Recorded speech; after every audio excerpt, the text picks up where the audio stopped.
Olá pessoal, estamos de volta para mais uma videoaula do game Star Wars Alvorada. E hoje falaremos das plantas angiospermas. As angiospermas são as plantas com flores e frutos. O nome angiosperma significa semente coberta ou protegida. Angio quer dizer cobertura ou proteção e esperma quer dizer semente. As angiospermas têm todas as estruturas típicas dos vegetais, como folhas, caule, raiz, vasos condutores, sementes e frutos e flores.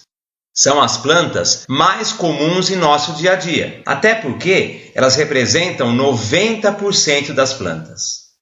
Elas têm órgãos reprodutivos, ou seja, que fazem a reprodução da planta, como a semente, flor e o fruto. E também órgãos vegetativos. O que é isso? São os órgãos que realizam outras funções, como fotossíntese, transporte, respiração e etc. Exemplo de órgão vegetativo: folhas, caule e raiz. As angiospermas são utilizadas na alimentação, exemplos frutos. Também tem uso medicinal, extração de madeira para móveis, confecção de tecidos, óleos e temperos. Flores para ornamentação, extração de látex para fabricar borracha, fabricação de álcool, exemplo a cana-de-açúcar, entre outras utilizações.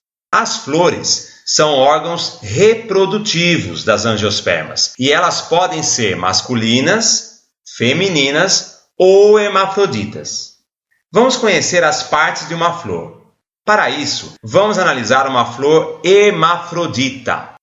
Algumas partes não são nem masculinas nem femininas e são comuns a todas as flores. São as pétalas, que geralmente são coloridas e ajudam a atrair polinizadores, e as sépalas, que são verdes e protegem a flor de insetos predadores.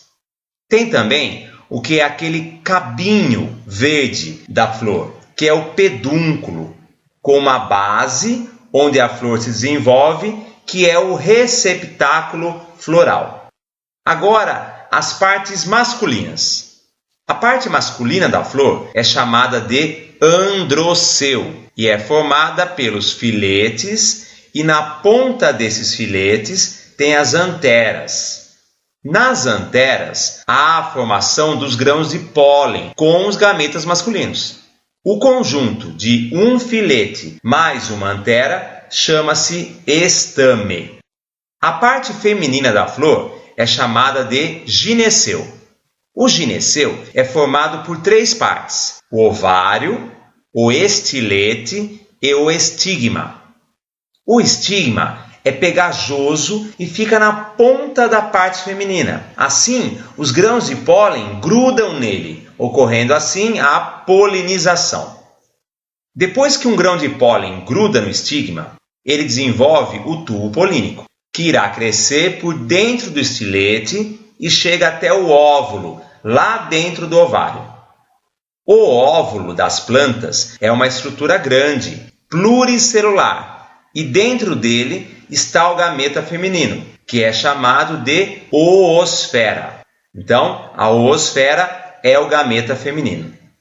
Veja que é diferente dos animais. Nos animais, o óvulo é uma célula. Já nas plantas, o óvulo é uma estrutura que dentro dela fica o gameta feminino, que é esse sim que é uma célula, chamado de oosfera.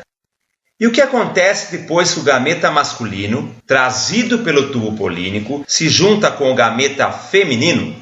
Isso se chama fecundação, que é a união dos gametas.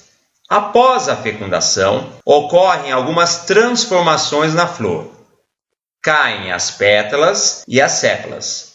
Caem as partes masculinas e algumas partes femininas, ficando apenas o ovário. E aí? O ovário cresce, se desenvolve e vira um fruto. E o óvulo dentro dele vira a semente.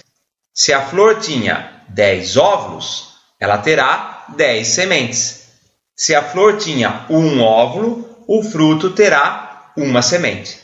Então, após a fecundação da flor, o ovário dará origem ao fruto e os óvulos dentro dele darão origem às sementes. Ficamos por aqui, pessoal. Hoje vocês aprenderam sobre angiospermas, que são as plantas que possuem flor e fruto. Até a próxima!